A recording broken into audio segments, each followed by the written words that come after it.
வந்து இம்பார்ட்டண்டான ஒரு டிப்பு என்னென்னா ஃபஸ்ட் எடுத்தோடனே 5 மார்க் வந்து ஸ்டார்ட் பண்ணுங்கள். 80 மார்க்ஸ் வந்து 2.5 ஹவர்ஸில் வந்து நீங்கள் எழுதணும். ஓகேவா? இதுதான் உங்களுக்கு வந்து பெரிய டாஸ்க்காக இருக்கும். கொஞ்சம் பேஜஸ் வந்து ஃபில் பண்ணுங்கள், அவ்வளோதான் மேட்ரு. மார்க் போட்டு கீழே எழுதுறது, அப்புறம் டேப்லெட் காலம் மேக் பண்ணி எழுதுறது. எக்ஸாம் வந்து 3 ஹார்ஸ் இருக்கும். ரெஜிஸ்டர் நம்பர் வந்து கரெக்டாக நோட் பண்ணியிருக்கணும், சப்ஜெக்ட் கோட் கரெக்டாக நோட் பண்ணியிருக்கணும். இதெல்லாம் நீங்கள் வந்து செக் பண்ணுறதுக்கு அந்த 10 மினிட்ஸ் வந்து வச்சுக்கோங்க. நீங்கள் வந்து நல்லாவே படிச்சிருந்த கொஸ்டினாக இருந்தாலும் அங்கே டைம் இல்லைன்னா உங்களால் ஒன்றுமே பண்ண முடியாது. இந்த டைம் மேனேஜ்மெண்ட்டை அப்படியே நீங்கள் யூனிவர்சிட்டி எக்ஸாமில் அப்ளை பண்ணிங்கன்னா கண்டிப்பாக உங்களுக்கு வந்து ஒரு பெட்டரான மார்க்ஸ் வந்து ஸ்கோர் பண்ண முடியும். பிகாஸ் நான் ஒரு எக்ஸாம்லேயுமே ஸ்ட்ரகிள் ஆகுவேன் இந்த டைம் மேனேஜ்மெண்ட்டில். எப்படின்னா எக்ஸாம் ஹாலில் எல்லாருமே போயிடுவாங்க, கடைசி மினிட் வரைக்கும் நான் தான் உட்காந்து எழுதிட்டுருப்பேன். Welcome back to Mary Stack. So இந்த வீடியோவில் நம்ம என்ன பார்க்க போகிறோம்னா effective time management for university exams for medical students. அதுதான் நம்ம பார்க்க போகிறோம். என்னென்னா பேப்பர் வந்து எப்படி நம்ம எழுதணும், எப்படி நம்ம டைம் மேனேஜ்மெண்ட் பண்ணணும் அப்படிங்கிறது நம்ம இந்த வீடியோவில் பார்க்க போகிறோம். இந்த இது வந்து ரொம்ப இம்பார்ட்டன்ட் நான் நினைக்கிறேன். நீங்கள் வந்து எவ்வளோ தான் நீங்கள் படிச்சிருந்தாலும் எக்ஸாமில் போய்ட்டு அந்த டைம் மேனேஜ்மெண்ட் அப்படிங்கிற ஒரு விஷயம் இல்லைன்னா கண்டிப்பாக உங்களால் அது வந்து எழுதவே முடியாது. நான் இந்த டைம் மேனேஜ்மெண்ட் அப்படிங்கிறதே இந்த ஃபைனல் இயரில் தான் நான் வந்து கற்றுக்கிட்டேன். ஃபஸ்ட்டு 3 வருஷமே எனக்கு வந்து நான் எவ்வளோ தான் படிச்சிருந்தாலும் நான் எக்ஸ்பெக்ட் பண்ண மார்க்ஸ் வந்து வராததுக்கு காரணம் வந்து டைம் மேனேஜ்மெண்ட் தான். நிறைய டீச்சர்ஸ் என்கிட்டயே சொல்லியிருக்காங்க, நீ டைம் மேனேஜ்மெண்ட் மட்டும் நல்லா பண்ணிட்டேன்னா கண்டிப்பாக நிறைய மார்க்ஸ் வந்து ஸ்கோர் பண்ணுவேன் அப்படின்னு சொல்லிட்டு. அண்ட் அது வந்து எனக்கு இப்போ தான் ரீசெண்டாக ஒரு 2 months பிஃபோர் தான் எனக்கே வந்து இந்த டைம் மேனேஜ்மெண்ட்னா என்னென்னே தெரிய வந்துச்சு.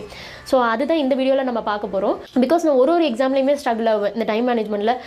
எப்படின்னா எக்ஸாம் ஹாலில் எல்லாருமே போயிடுவாங்க, கடைசி மினிட் வரைக்கும் நான் தான் உட்காந்து எழுதிட்டுருப்பேன். கடைசி நேரத்தில் உட்காந்து டைப் பண்ணிவிட்டு அந்த டைம் மேனேஜ்மெண்ட் அப்படிங்கிற விஷயமே எனக்கு வந்து இந்த 3 வருஷத்துலேயே இல்லைன்னு தான் நான் சொல்லுவேன். இந்த ஃபைனல் இயரில் தான் நான் வந்து கற்றுக்கிட்டேன். ஸோ அதை தான் இந்த வீடியோவில் நான் வந்து சொல்கிறேன்.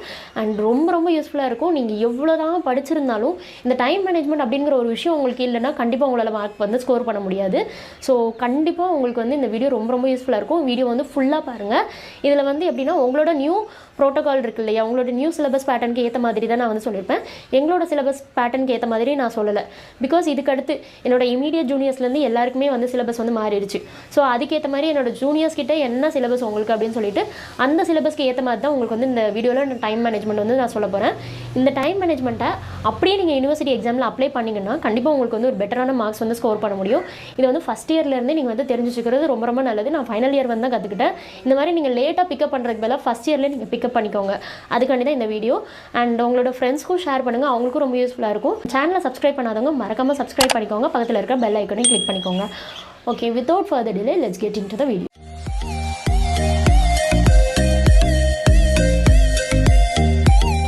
ஃபஸ்ட்டு உங்களோட சிலபஸ் பேட்டர்ன் வந்து நான் வந்து உங்களுக்கு சொல்கிறேன். இப்படி தான் வந்து உங்களுக்கு ஃபஸ்ட் இயர்லேருந்து ஃபைனல் ப்ரொஃப் வரைக்கும் உங்களுக்கு இந்த மாதிரி தான் சிலபஸ் பேட்டர்ன் இருக்க போகுது.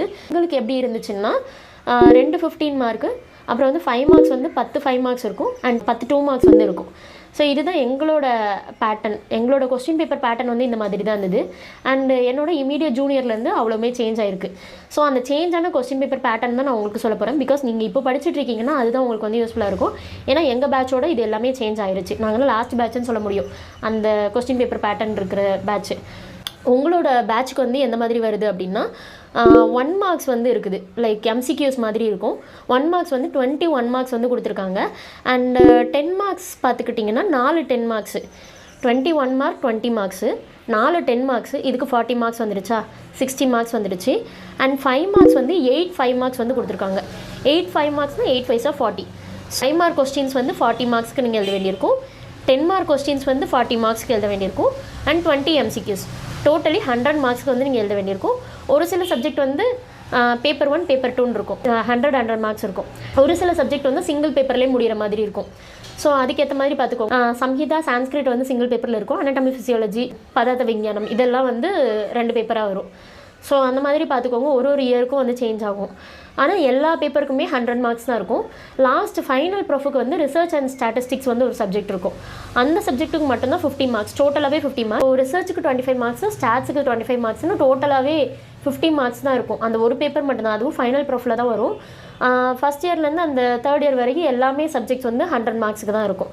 ஸோ இதுதான் உங்களோட கொஸ்டின் பேப்பர் பேட்டர்ன்.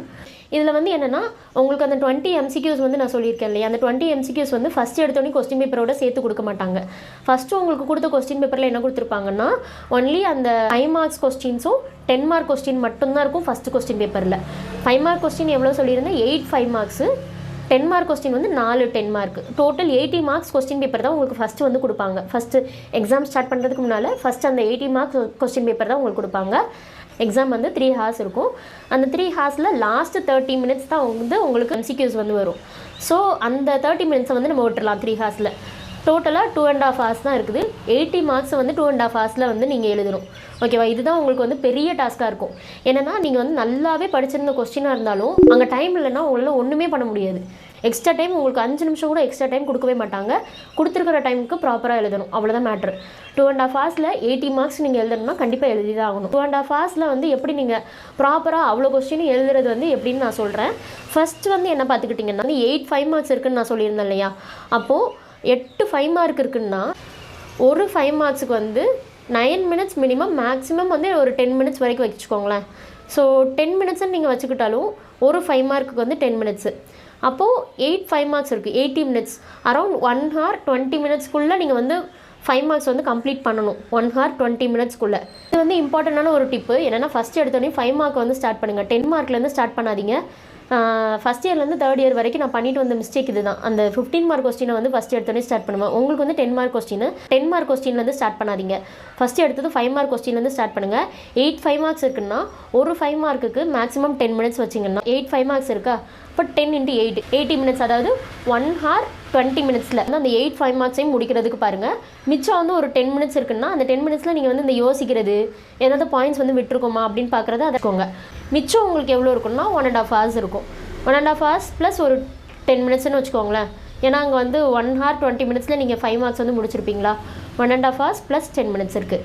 ஸோ இந்த 1.5 hourல தான் நீங்கள் வந்து உங்களோட 10 மார்க்கே ஸ்டார்ட் பண்ணணும்.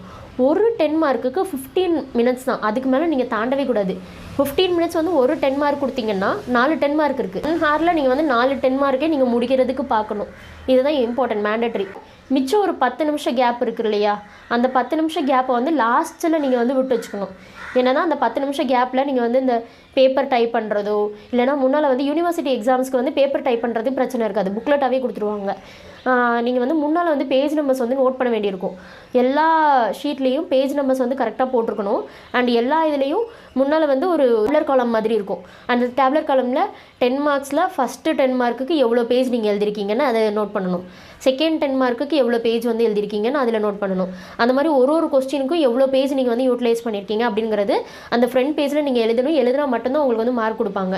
அந்த ஃப்ரண்ட் பேஜ் கரெக்டாக ஃபில் பண்ணியிருக்கணும். யூனிவர்சிட்டி எக்ஸாமுக்கு சைன் கரெக்டாக போட்டிருக்கணும். ரெஜிஸ்டர் நம்பர் வந்து கரெக்டாக நோட் பண்ணியிருக்கணும். சப்ஜெக்ட் கோட் கரெக்டாக நோட் பண்ணியிருக்கணும்.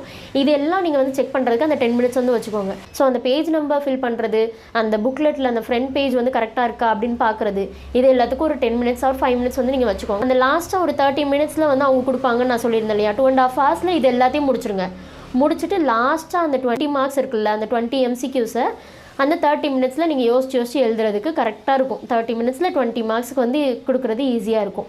ஸோ இந்த மாதிரி நீங்கள் வந்து பிளான் பண்ணி டைம் வந்து கரெக்டாக ஷெட்யூல் பண்ணி நீங்கள் வந்து பண்ணுங்கள். இவ்வளோ பேஜஸ் எழுதணும் அப்படின்னு நீங்கள் பார்த்துக்கிட்டிங்கன்னா ஃபஸ்ட்டு வந்து 10 மார்க்ஸுக்கு வந்து நம்ம பார்க்கலாம். 10 மார்க்ஸுக்கு வந்து மேக்ஸிமம் 3 to 4 பேப்பர்ஸ்னால் ஒரு சைடு இன்னொரு சைடு அப்படிங்கிற மாதிரி ஒரு பேப்பர், அந்த மாதிரி 3 to 4 பேப்பர்ஸ்க்கு வந்து 10 மார்க்ஸ் எழுதுங்க. அண்ட் 5 மார்க்குக்கு வந்து பார்த்துக்கிட்டிங்கன்னா ஒரு 2 பேப்பர் போதும். இங்கே ஒரு பேஜ், இங்கே ஒரு பேஜ், அடுத்த ஒரு பேஜ், அந்த மாதிரி ஒரு 2 பேப்பர்ஸ்க்கு வந்து நீங்கள் எழுதினா போதும் 5 மார்க்குக்கு. இந்த மாதிரி பண்ணுங்கள். அண்ட் உட்காந்து ஃபுல்லாக பேராகிராஃபாக எழுதாதீங்க. டக்குன்னு மைண்ட் மேப் மாதிரி போடுங்க. இல்லைனா பிக்சர்ஸ் வந்து நிறைய இன்க்ளூட் பண்ணுங்கள். ஃபிசியாலஜிக்கெலாம் மெயினாக வந்து ஒரு மைண்ட் மேப் மாதிரி இந்த ஆரோ மார்க் போட்டு அடுத்தடுத்து பாயிண்ட்ஸ் வந்து நோட் பண்ணுற மாதிரி எழுதுங்க. இந்த ப்ராசஸ் ஆஃப் கோஆகுலேஷன் அந்த மாதிரிலாம் நிறைய கொஸ்டின்ஸ் இருக்கும். அதுக்கெல்லாம் உட்காந்து வளவலன்னு அவ்வளோமே பேராகிராஃபாக எழுதுறதுக்கு வேலை குட்டி குட்டி பாயிண்ட்டாக ஹைலைட் பண்ணி இந்த ஆரோ மார்க் போட்டு கீழே எழுதுறது, அப்புறம் டேப்லர் காலம் மேக் பண்ணி எழுதுறது, அந்த மாதிரி வந்து கொஞ்சம் டிஃப்ரெண்ட்டாக நீங்கள் வந்து இன்கார்பரேட் பண்ணிங்க அப்படின்னா கரெக்ஷன் பண்ணுறதுக்கு அவங்களுக்கு வந்து ஈஸியாக இருக்கும். அண்ட் அனாட்டமிக்கு வந்து மெயினாக பார்த்துக்கிட்டிங்கன்னா டயக்ராம்ஸ் தான். ஃபுல்லாக டயக்ராம்ஸாக போட்டு வைங்க. டயக்ராமில் வந்து இப்போது டயக்ராம் வந்து ஒரு பேஜ் ஃபுல்லாக நீங்கள் டயக்ராம் போட்டிருக்கீங்கன்னா அடுத்த ஒரு 2 பேஜில் ஃபுல்லாக வந்து அந்த டயக்ராமை பார்த்தே நீங்கள் எழுதிடலாம். அனாட்டமிக்கு வந்து இதுதான் ஒரு ஸ்பெஷாலிட்டி. என்னென்னா அந்த டயக்ராம் மட்டும் இப்போ நீங்கள் படிச்சுட்டு போனாலே போதும். அந்த டயக்ராம் வச்சு இதுக்கு மேலே இது இருக்குது, இந்த ஆன்டீரியரில் இது இருக்குது, போஸ்டீரியரில் இது இருக்குது, லேட்டரலில் இது இருக்குது அப்படின்னு சொல்லிட்டு நீங்களே கதையை எழுதுகிற மாதிரி தான் இருக்கும். ஸோ அந்த மாதிரி டயக்ராம் வந்து ஒரு பேஜ் ஃபுல்லாக போடுற மாதிரி பார்த்துக்கோங்க. கொஞ்சம் பேஜஸ் வந்து ஃபில் பண்ணுங்கள், அவ்வளோதான் மேட்ரு. பேஜஸ் நிறைய ஃபில் பண்ணிங்கனாலே மார்க்ஸ் வந்து நல்லா கிடைக்கும். அதுவும் இல்லாமல் டைம் மேனேஜ்மெண்ட் கரெக்டாக பார்த்துக்கோங்க. இவ்வளோ தான் இன்றைக்குள்ள வீடியோ. அண்ட் வேறு ஏதாவது வீடியோஸ் வேணாலும் நீங்கள் வந்து கமெண்ட் செக்ஷன் லீவ் பண்ணுங்கள். அண்ட் வேறு ஏதாவது கண்டென்ட் சஜஷன்ஸ் இல்லைனா ஏதாவது ஃபீட்பேக்ஸ் ஏதாவது இருந்ததுனாலும் நீங்கள் கமெண்ட் செக்ஷன் லீவ் பண்ணலாம்.